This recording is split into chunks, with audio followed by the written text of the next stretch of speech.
ఖరీఫ్ సమయం దగ్గర పడుతుండటంతో రైతులు పంటల సాగుకు సిద్ధమవుతున్నారు. అయితే ఈసారి నూనె ధరలు ఆకాశాన్ని అంటుతూ ఉండడంతో నూనె గింజల పంటల సాగుకు రైతులు మొగ్గు చూపుతున్నారు. ముఖ్యంగా తక్కువ ఖర్చుతో ఎక్కువ రాబడినిచ్చే పంటగా నువ్వుని చెప్పుకోవచ్చు. ఈ పంటకు నీటి అవసరం కూడా తక్కువే. అందుకే మెట్ట ప్రాంతాల్లో ఈ పంటను సాగు చేసే రైతులు ఆయా ప్రాంతాలకు అనువైన రకాల ఎంపికతో పాటు మేలైన యాజమాన్యం పాటిస్తే అధిక దిగుబడులు పొందొచ్చని చెబుతున్నారు వ్యవసాయ అధికారులు.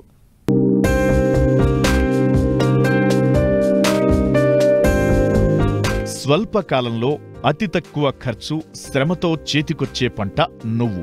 ఈ పంటను ప్రాచీన కాలం నుండి పండిస్తున్నారు రైతులు. నువ్వు గింజల్లో నూనె 50%, ప్రోటీన్లు 20 నుంచి 25% వరకు ఉంటాయి. తక్కువ సమయం, తక్కువ వనరులతో అధిక నికర లాభాన్ని నువ్వు పంట ద్వారా పొందవచ్చు. ఈ పంటను ఖరీఫ్, రబీలో వర్షాధారంగా పండించవచ్చు. ముఖ్యంగా మెట్ట ప్రాంత రైతులకు ఈ పంట సాగు ఎంతో అనువు. ప్రస్తుతం ఖరీఫ్ సాగు చేయాలనుకునే రైతులు మే 15 నుండి జూన్ 20 వరకు విత్తుకోవచ్చు. అయితే ఆయా ప్రాంతాలకు అనువైన రకాలను ఎంచుకుని సాగులో మేలైన యాజమాన్య పద్ధతులు పాటించినట్లయితే మంచి దిగుబడి పొందేందుకు అవకాశముంటుందని తెలియజేస్తున్నారు నిర్మల్ జిల్లా మామడ మండల వ్యవసాయ అధికారి నాగరాజు. మనకి అతి తక్కువ కాలంలో తక్కువ వనరులతో అధిక ఆదాయం పంట ఏదైనా ఉందంటే ఇది ఒక నువ్వుల పంటనే. చాలా తక్కువ కాల పరిమితి గల పంట. మనకి పెద్దగా పెట్టుబడి అవసరం లేకుండా అధిక నికర ఆదాయం ఇచ్చే పంట కాబట్టి మన నువ్వుల మొత్తాన్ని ఎక్కువ మొత్తంలో మన రాష్ట్రంలో ఈసారి ఎక్కువ మొత్తంలో సాగు చేయడం జరిగింది. అలాగే మన నిర్మల్ జిల్లాలో చూసుకున్నట్లయితే మనకి మామిడిలో ఆల్మోస్ట్ 2,542 ఎకరాల వరకు సాగు చేయడం జరిగింది. చూసుకున్నట్లయితే మనకు ఫస్ట్ మొదటగా మనకి పురాతన కాలం నుంచి ఇంట్లో వచ్చే వెరైటీలను వాడకుండా మార్కెట్ లో గానీ లేదనుకున్నట్లయితే మనకి సమీపంలో ఉన్నటువంటి వ్యవసాయ పరిశోధన స్థానాల నుండి మంచి విత్తనాన్ని మనం ఎన్నుకొని సాగు చేసినట్లయితే మనకి దిగుబడిని ఇస్తూనే పాటుగా అధిక నికర ఆదాయాన్ని మనం రైతులు ఆర్జించవచ్చును.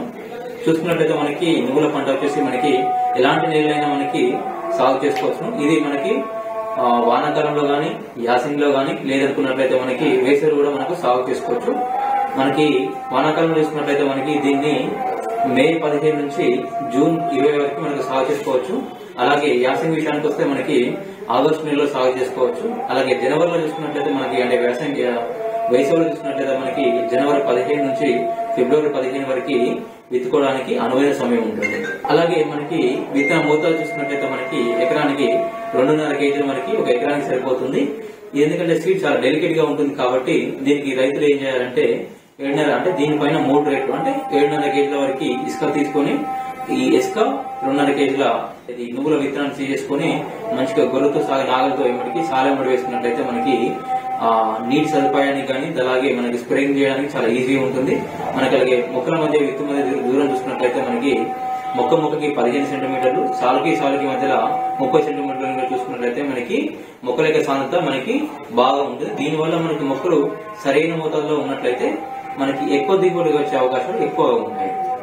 చూసుకున్నట్లయితే మన రకాల ఎంపిక చూసుకున్నట్లయితే మనకి మన దగ్గరలో ఇప్పుడు లీడింగ్ వెరైటీ ఏముందంటే మనకి JC 10 జగిత్యాల తిరువన వెరైటీ మనకు 5 నుంచి 8 కిలోల వరకు దిగుబడి ఇస్తుంది.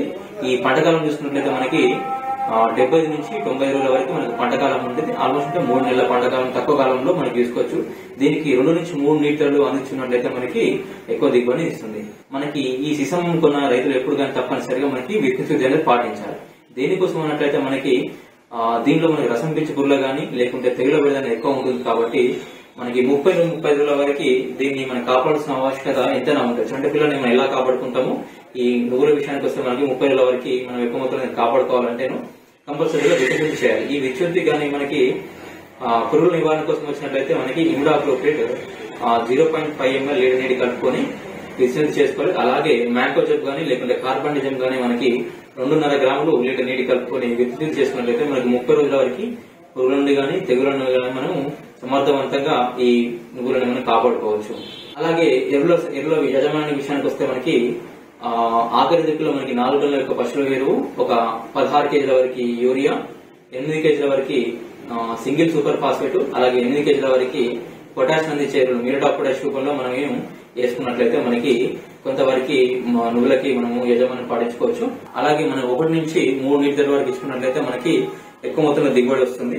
రైతులకు ఇంకొకటి గమనించాల్సిన విషయం ఏంటంటే ఈ నువ్వుల విషయానికి వస్తే బాగా ఎండిన తర్వాత మనకంటే కోతకు వస్తే దానివల్ల మనకి ఏదైతే నువ్వుల గింజలు చిట్లిపోయే అవకాశం ఉంటుంది. కావున పక్వానికి వచ్చే ముందు చూసుకున్నట్లయితే మనకి గోధుమ రంగు నుంచి పసుపు రంగు నుంచి గోధుమ రంగు ఎప్పుడైతే మారుతూ ఉంటాయో ఆ గింజలు మారిన వెంటనే మనము కోసేసుకొని ఒక కుప్పలాగా చేసేసుకొని హార్వెస్టింగ్ చేసుకున్నట్లయితే మీకు ఎక్కువ మొత్తంలో మనకి దిగుబడి ఇచ్చే అవకాశాలు ఉంటాయి. ప్రస్తుత కాలంలో నూనె గింజల పంటకు మార్కెట్లో మంచి ధర పలుకుతుంది. నువ్వుల పంట 3 నెలల్లో చేతికొస్తుంది. ఈ పంటను సాగు చేస్తే రైతులకు మేలు జరుగుతుంది. తక్కువ పెట్టుబడితో అధిక లాభాలను పొందవచ్చు.